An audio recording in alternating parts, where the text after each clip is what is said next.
জি। বিসমিল্লাহির রহমানির রহিম। প্রিয় বাংলাদেশ, আমার সামনে উপস্থিত ভবিষ্যৎ বাংলাদেশ, বাংলাদেশের ভবিষ্যৎ প্রিয় তরুণ প্রজন্ম, আপনারাই আগামীর বাংলাদেশ। আপনারাই বাংলাদেশের সম্ভাবনাময় আজকের এই লাখো তরুণ মুখ। আপনারাই বদলে দিতে পারেন আগামীর বাংলাদেশ।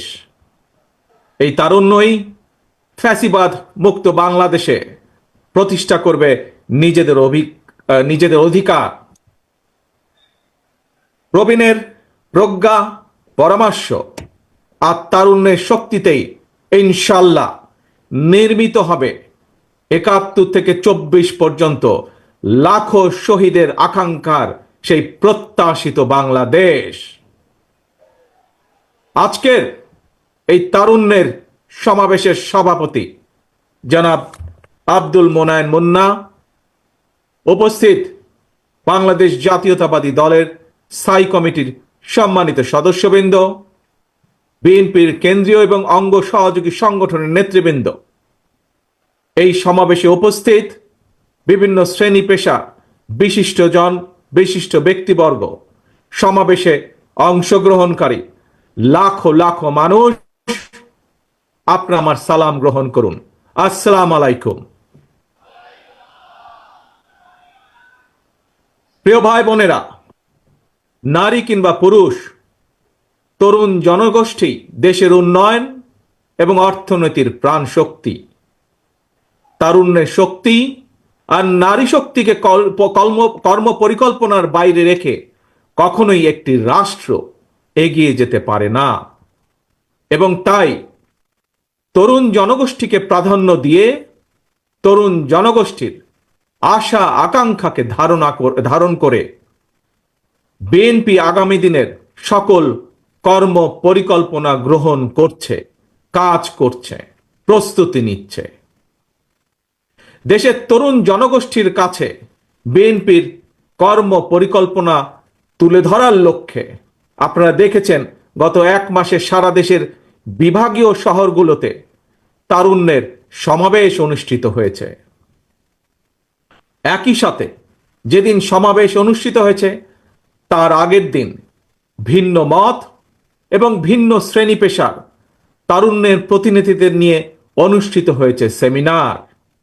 তারা তাদের মতামত তুলে ধরেছেন কিভাবে এই দেশকে আমরা সামনে এগিয়ে নিয়ে যেতে পারি। আজ তারই অংশ হিসাবে ঢাকা বিভাগের তারুণ্যের সমাবেশ অনুষ্ঠিত হচ্ছে। উপস্থিত সমাবেশ গ্লোবালাইজেশনের এই সময় মানুষের আকাঙ্ক্ষা এখন আর স্বপ্ন দেখার মধ্যে সীমাবদ্ধ নয়। এখন সকলের সামনে সম্ভাবনার সকল দ্বার উন্মুক্ত। এই সম্ভাবনার বাস্তবায়ন ঘটিয়ে বাংলাদেশকে সমৃদ্ধি এবং সাফল্যের দিকে এগিয়ে নিয়ে যেতেই হবে আমাদেরকে। আর কথামালার রাজনীতি নয়, বিএনপির আগামী দিনের রাজনীতি নিরাপদ কর্ম পরিবেশ এবং নতুন কর্মসংস্থান সৃষ্টির রাজনীতি। আর কথামালার রাজনীতি নয়, এখন বাস্তবায়ন আর দৃষ্টান্ত স্থাপনের রাজনীতি। তরুণ প্রজন্মের প্রিয় ভাই বোনেরা, সুজলা সুফলা আমাদের এই প্রিয় মাতৃভূমি বাংলাদেশ অত্যন্ত জনবহুল। তবে আমরা যদি ডেমোগ্রাফিক ডিভিডেন্ড বিবেচনায় নেই, তাহলে আমরা দেখতে পাব দেশের এই বহুল জনসংখ্যাকে যদি জনসম্পদে রূপান্তর করতে পারি, তাহলে এই জনসংখ্যাই হতে পারে দেশের উন্নয়নের সবচেয়ে বড় নিয়ামক। এবং তাই দেশের কর্মক্ষম জনসংখ্যাকে জনসম্পদে রূপান্তর করতে আমরা অগ্রাধিকার নির্ধারণ করেছি কয়েকটি। জনগণের জীবন মানের উন্নয়ন, নারী পুরুষ সবার জন্য নৈতিক মূল্যবোধ কর্মসূচি, কর্মমুখী শিক্ষা ব্যবস্থা, গ্রামীণ উন্নয়নে তথ্য প্রযুক্তির সর্বোচ্চ ব্যবহার, ক্ষুদ্র ও কুটির শিল্পের বিকাশ, দক্ষতা বাড়াতে ব্যাপক প্রশিক্ষণ কর্মসূচি চালু, কর্মসংস্থানের সুযোগ সৃষ্টি এবং জনশক্তি রফতানি, এমন কয়েকটি বিষয় অগ্রাধিকার তালিকায় রেখেই একটি জ্ঞান ভিত্তিক উন্নত এবং নিরাপদ মানবিক বাংলাদেশ গঠনের লক্ষ্যে বিএনপি স্বল্প এবং দীর্ঘ মেয়াদী পরিকল্পনা নিয়েছে, যার উপরে আমরা কাজ করছি। প্রিয় ভাই বোনেরা, বাংলাদেশে প্রায় 4 কোটির মতন পরিবার রয়েছে। এই পরিবারগুলোর মধ্য থেকে প্রথম পর্যায়ে কম বেশি 50 লক্ষ গ্রামীণ দরিদ্র পরিবারের জন্য আমরা ফ্যামিলি কার্ড চালুর পরিকল্পনা করছি। মা কিংবা স্ত্রী অর্থাৎ পরিবারের নারী প্রধানের নামে ফ্যামিলি কার্ডটিকে ইস্যু করা হবে। প্রান্তিক এই পরিবারগুলোকে প্রতি মাসে রাষ্ট্রীয়ভাবে আর্থিক কিংবা প্রয়োজনীয় খাদ্য সহায়তা প্রদানের আওতায় আনা হবে। আমরা আশা করি সময়ের সাথে এর মাধ্যমে পরিবার এবং সমাজে একদিকে নারী অর্থনৈতিক ক্ষমতায়ন ঘটবে, অপরদিকে পরিবারগুলোর সামনে ধীরে ধীরে স্বাবলম্বী হয়ে ওঠার সুযোগ তৈরি হবে। প্রিয় ভাই বোনেরা, কৃষকদের জন্য ফার্মার্স কার্ড চালু করার আমাদের অন্যতম প্রধান অগ্রাধিকার। একটি নীতিমালার আওতায় কৃষকদের নামে ইস্যু করতে হবে ফার্মার্স কার্ড। এই ফার্মার্স কার্ডে জমির পরিমাণ, দাগ নম্বর সহ প্রয়োজনীয় সব তথ্য থাকবে। কৃষক এবং কৃষি নির্ভর বাংলাদেশে কৃষি খাতে বর্তমানে শ্রমশক্তির পরিমাণ কম বেশি প্রায় 3.5 কোটির মতন। এদের মধ্যে যেমন বর্গাদার চাষি কিংবা ভূমিহীন কৃষক রয়েছেন, তেমনি অনেক কৃষকের নামে নির্দিষ্ট পরিমাণ কিছু জমিও রয়েছে। যেসব বর্গা চাষি কিংবা কৃষক তাদের নামে থাকা জমিতে বছরে একাধিক ফসল ফলাতে গিয়ে আর্থিক সংকটে পড়েন, এমন কৃষকদেরকে কমপক্ষে একটি ফলনের সম্পূর্ণ খরচ রাষ্ট্রীয়ভাবে দেওয়ার পরিকল্পনা আমরা করছি। উৎপাদনের জন্য ফার্মার্স কার্ডের মাধ্যমে এভাবেই সরকারি সহায়তা পেলে উৎপাদন যেমন একদিকে বাড়বে, তেমনি কোনো কৃষি জমি অনাবাদি থাকবে না এবং একই সাথে ভূমিহীন কৃষকদের জন্য কর্মসংস্থান সৃষ্টি হবে। প্রিয় সমাবেশ, ব্যক্তি, পরিবার এবং দেশের উন্নয়নের জন্য অবশ্যই বেকারত্ব একটি বড় সমস্যা। জনগণের রায় বিএনপি রাষ্ট্র পরিচালনার দায়িত্ব পেলে সরকার গঠন করার প্রথম দিন থেকেই বিভিন্ন সেক্টর ভিত্তিক কর্মসংস্থান সৃষ্টির পরিকল্পনা বাস্তবায়ন হবে। বিএনপির প্রথম এবং প্রধান অগ্রাধিকার হবে এটি। এই জন্য দেশে বিদেশে কর্মসংস্থান সৃষ্টির খাতগুলোকে চিহ্নিত করার কাজ এরই ভেতরে আমরা হাতে নিয়েছি। প্রিয় ভাই বোনেরা, বর্তমান বিশ্ব তথ্য প্রযুক্তির বিশ্ব। এই সময় বিশ্ব বাজারের সঙ্গে দক্ষতা এবং যোগ্যতার প্রতিযোগিতায় টিকে থাকতে হলে অবশ্যই তথ্য প্রযুক্তি এবং কারিগরি শিক্ষায় দক্ষতা অর্জনের কোনোই বিকল্প নেই এবং সে কারণে আমরা একটি নির্দিষ্ট বয়স থেকে তরুণ প্রজন্মকে নৈতিক এবং কর্মমুখী শিক্ষায় প্রশিক্ষিত করে গড়ে তুলতে চাই। বিদ্যমান যে একাডেমিক সিলেবাস, এর পাশাপাশি স্কুল কলেজ পর্যায় থেকে আমরা আইসিটি এবং কারিগরি শিক্ষা প্রবর্তন করতে চাই। একই সাথে আমরা বর্তমানে মনে করি যে বর্তমানে স্পোর্টস এখন আর শুধু শারীরিক ব্যায়াম কিংবা বিনোদনের বিষয় নয়। সুতরাং এই স্পোর্টসকে একটি পেশা হিসাবে প্রতিষ্ঠিত করার লক্ষ্যে ক্রীড়াকে আমরা শিক্ষা ক্যারিকুলামের অন্তর্ভুক্ত করতে চাই। প্রিয় উপস্থিতি, বর্তমান বিশ্বে সাফল্যের প্রতিযোগিতায় যদি টিকে থাকতে হয় তাহলে বহুমুখী প্রতিভার বিকাশ ঘটাতে হবে। শিক্ষার্থীদেরকে একদিকে ভাষা শেখা যেরকম জরুরি, বর্তমানে আমরা স্কুল কলেজে সাধারণত বাংলা ইংরেজি শেখার সুযোগ পায়। তবে এর পাশাপাশি আমরা যদি আরও কিছু ভাষা যেমন আরবি, ম্যান্ডারিন, জার্মান, ফ্রেঞ্চ সহ এ ধরনের বহুল প্রচলিত একটি তৃতীয় ভাষা এবং যদি সম্ভব হয় তাহলে চতুর্থ ভাষা হিসেবে আরেকটি ভাষা শিখাতে পারি, তাহলে আমি ব্যক্তিগতভাবে বিশ্বাস করি বাংলাদেশের ভবিষ্যৎ সন্তানদের জন্য বিশ্ব বাজার উন্মুক্ত হয়ে পড়বে।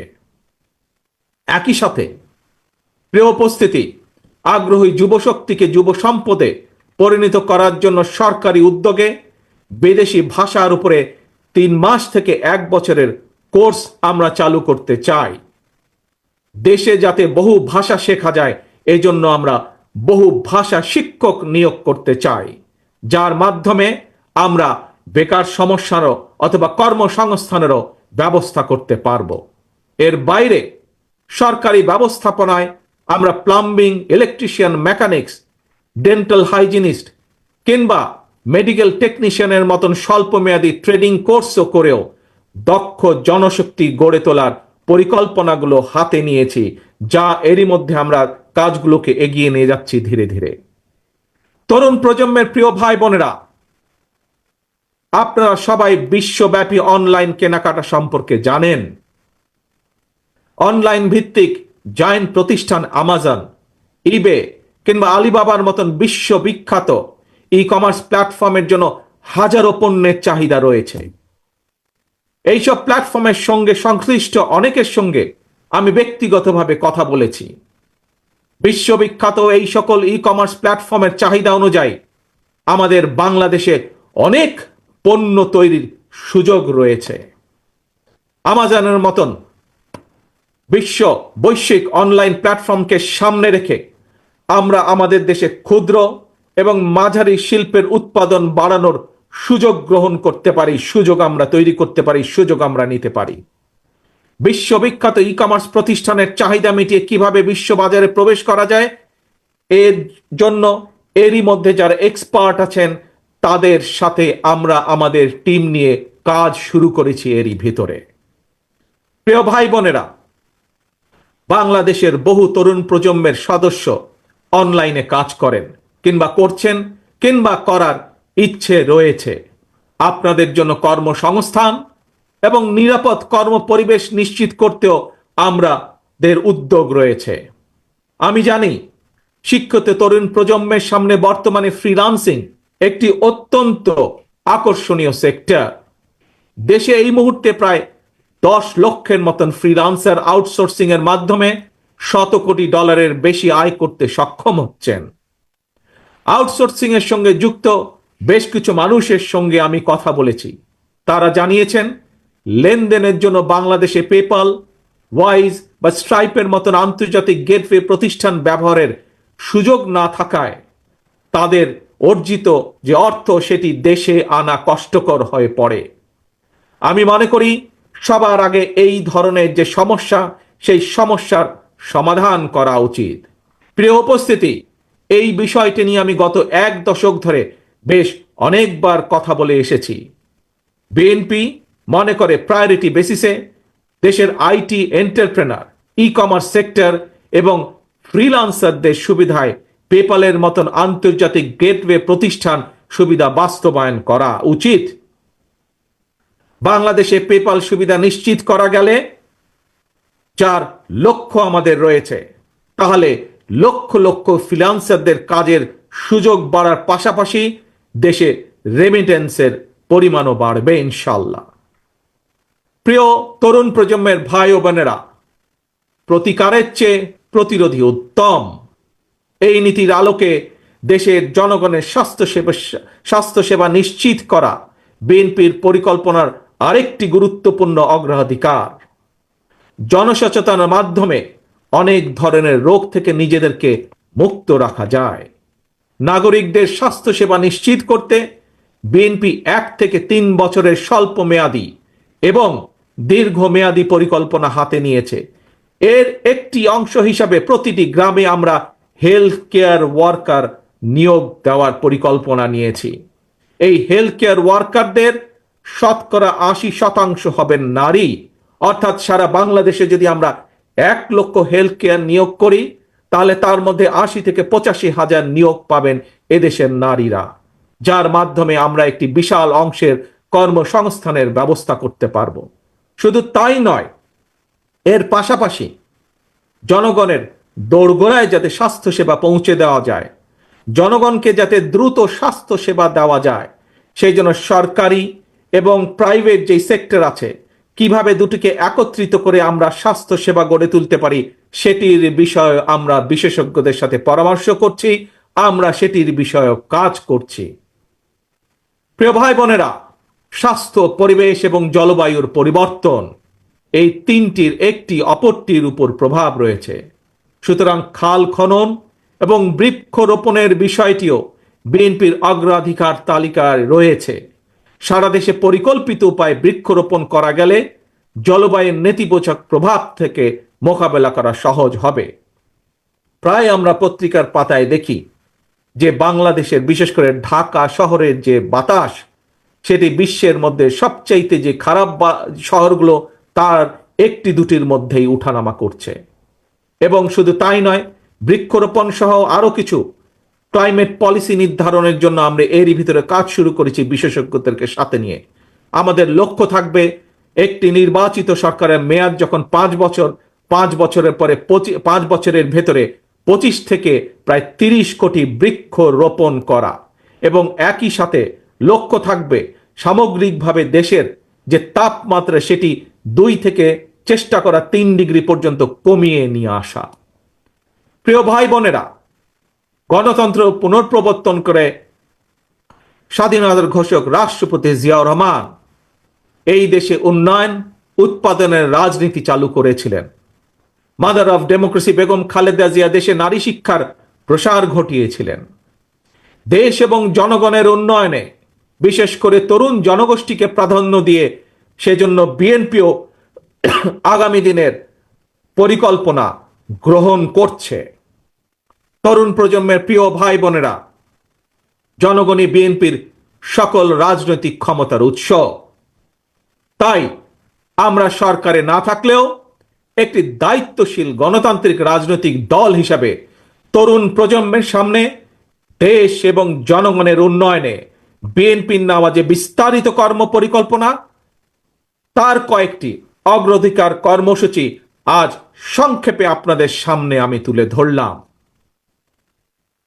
প্রিয় ভাই বোনেরা, আগামী জাতীয় নির্বাচনে বিএনপি ইনশাল্লাহ জনগণের রায় রাষ্ট্র পরিচালনার সুযোগ পেলে দেশ এবং জনগণের উন্নয়নে পর্যায়ক্রমিকভাবে দলের গৃহীত পরিকল্পনাগুলো বাস্তবায়ন করবে ইনশাল্লাহ। তবে যে কোনো দলের তাদের কর্মসূচি বাস্তবায়ন করতে হলে দরকার একটি জবাবদিহিমূলক সরকার, দরকার একটি নির্বাচিত সরকার। তবে আগামী জাতীয় নির্বাচন অনুষ্ঠান নিয়ে মনে হয় এরই ভিতরে টালবাহানা শুরু হয়েছে বা চলছে। কথিত অল্প সংস্কার আর বেশি সংস্কারের অভিনব শর্তের আবর্তে ঘুরপাক খাচ্ছে আগামী জাতীয় নির্বাচনের ভবিষ্যৎ। এরই ভিতরে জনগণ বিশ্বাস করতে শুরু করেছে সংস্কার নিয়ে সময় ক্ষেপণের আড়ালে অন্তর্বর্তীকালীন সরকারের ভেতরে এবং বাইরে কারো কারো মনে হয় কিছু ভিন্ন উদ্দেশ্য রয়েছে। প্রিয় সমাবেশ, পলাতক স্বৈরাচারের সময় আমরা দেখেছি তারা কিভাবে আদালতকে অবজ্ঞা করেছে, আদালতের রায়কে অবজ্ঞা করেছে।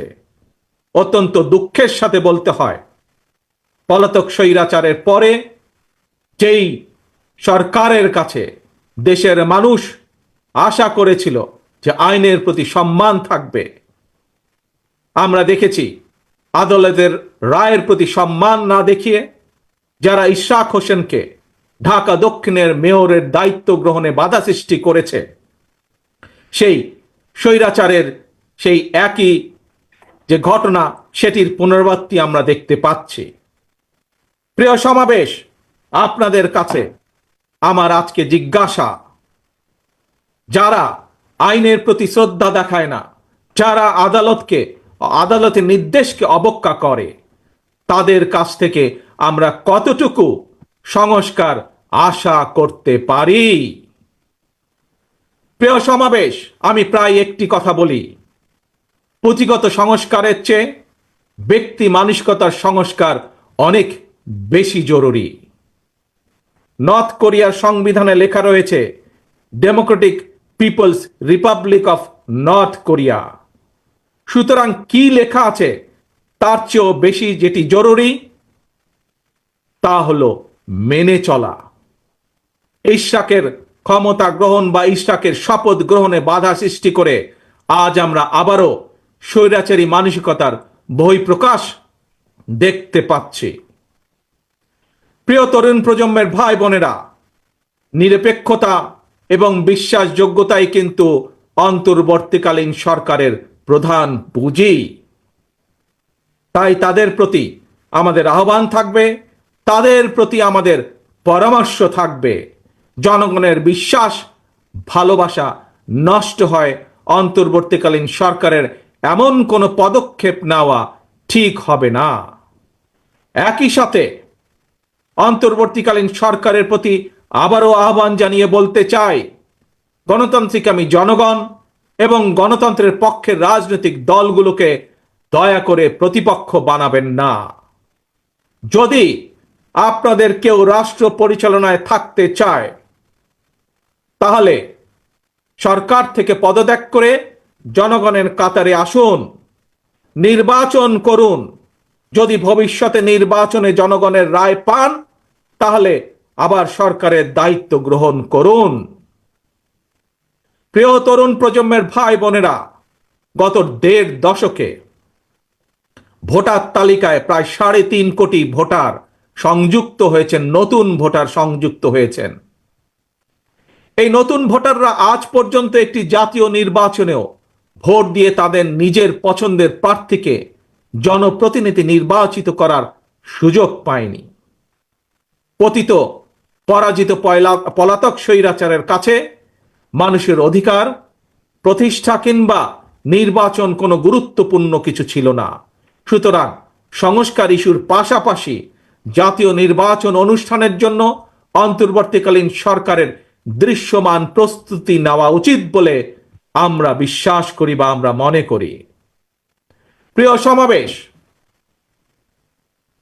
অতীতে বিভিন্ন সময় এই বাংলাদেশে তত্ত্বাবধায়ক সরকার নিরপেক্ষ নির্বাচন অনুষ্ঠিত করেছে এবং প্রত্যেকটি ক্ষেত্রে আমরা দেখেছি তত্ত্বাবধায়ক সরকার ৩ মাসের মধ্যেই সফলভাবে জাতীয় নির্বাচন অনুষ্ঠান সম্পন্ন করেছে। সুতরাং অতীতেই বাংলাদেশেই রেকর্ড রয়েছে ৩ মাসের মধ্যে জাতীয় নির্বাচন অনুষ্ঠিত করা সম্ভব। কিন্তু আজ আমরা দেখছি ১০ মাস পার হয়ে গেল, অন্তর্বর্তীকালীন সরকার নির্বাচনের দিনক্ষণ ঘোষণা করছে না। আমরা ফ্যাসিবাদ মুক্ত বাংলাদেশে জনগণের সরাসরি ভোটে জনগণের কাছে জবাবদিহিমূলক, জনগণের কাছে দায়বদ্ধ একটি সরকার দ্রুত দেখতে চায়। অন্তর্বর্তীকালীন সরকারের প্রতি আহ্বান, আগামী ডিসেম্বরের মধ্যেই জাতীয় নির্বাচন অনুষ্ঠিত হতে হবে। আবারও আমরা বলতে চাই, আগামী ডিসেম্বরের মধ্যেও জাতীয় নির্বাচন অনুষ্ঠিত হবে। নতুন প্রজন্মের প্রিয় ভাই বোনেরা, আজকের এই সমাবেশ, প্রিয় দেশবাসী, আগামী ডিসেম্বরের মধ্যে আপনারা জাতীয় নির্বাচন অনুষ্ঠান যাতে অনুষ্ঠিত হয় তার প্রস্তুতি নিতে শুরু করুন। কারা রাষ্ট্র পরিচালনা করবে, কারা আপনাদের প্রতিনিধি হবে, জাতীয় নির্বাচনে আপনারা ভোট দিয়ে আপনাদের সেই প্রতিনিধিকে আপনারা নির্বাচিত করবেন। প্রিয় সমাবেশ, শহীদ রাষ্ট্রপতি জিয়ার সৈনিক দেশনেত্রী বেগম খালেদা জিয়ার কর্মীদের প্রতি আহ্বান জানিয়ে বলতে চাই, আপনারা জনগণের কাছে যান, তাদের প্রত্যাশা জানার চেষ্টা করুন, তাদের প্রত্যাশা বোঝার চেষ্টা করুন, জনগণের মন জয় করুন। কারণ জনগণই বিএনপির সকল রাজনৈতিক ক্ষমতার উৎস। প্রিয় দেশবাসী, প্রিয় সমাবেশ, প্রিয় ভাই বোনেরা, এবার আমি আপনাদের সামনে একটি ছোট্ট স্লোগান তুলে ধরতে চাই। মন দিয়ে দয়া করে সবাই শুনবেন। প্রথমে আমি স্লোগানটি বলবো, মন দিয়ে শুনবেন। তারপরে দ্বিতীয়বার আবারও আমি বলবো, তখন দয়া করে সকলে আমার সামনে স্লোগানটি আপনারা একই সাথে বলবেন। দিল্লি নয়, পিন্ডি নয়, নয় অন্য কোন দেশ, সবার আগে বাংলাদেশ। প্রিয় সমাবেশ বলুন, প্রিয় দেশবাসী বলুন, দিল্লি নয়, পিন্ডি নয়, নয় অন্য কোন দেশ, সবার আগে বাংলাদেশ। আল্লাহ হাফেজ। বাংলাদেশ জিন্দাবাদ। বাংলাদেশ জাতীয়তাবাদী দল জিন্দাবাদ।